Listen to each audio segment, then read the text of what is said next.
مرہ سائنہ اور اللہ کے سامنے چلتا رہے کہ دین تو یہ سکھاتا ہے چاہے خوشی ہو چاہے غم ہو، کوئی خوشی کا تہوار ہے، تقریب ہے، انسان نے اللہ کے سامنے چلتا رہے. اور عید کا سب سے بڑا سبق یہ ہے، اللہ نے کیا کہا ہے کہ وَلِتُكَبِّرُوا اللَّهَ وَلِتُكْمِلُوا الْعِدَّةَ وَلِتُكَبِّرُوا اللَّهَ عَلَىٰ مَا هَدَاكُمْ. یہ تکبیریں کیا ہے؟ اللہ اکبر، اللہ اکبر، لا الہ الا اللہ، اللہ اکبر، اللہ اکبر وللہ الحمد. اللہ کی بڑائی اور کبریائی کا اقرار ہے کہ اللہ تو سب سے بڑا ہے. جب ہم یہ اقرار کر لیتے ہیں کہ اللہ سب سے بڑا ہے، پھر ہماری خواہشات اور پھر ہماری سوچ، پھر ہمارا فلسفہ زندگی کا یہ سارا کچھ پیچھے رہ جاتا ہے اور اللہ کی ذات سب سے آگے اور سب سے بڑی ہے.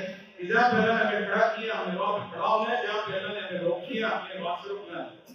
جب ہم نے اس بات کا اقرار کرنا، توحید تو یہ ہے کہ خدا حشر میں کہہ دے کہ یہ بندہ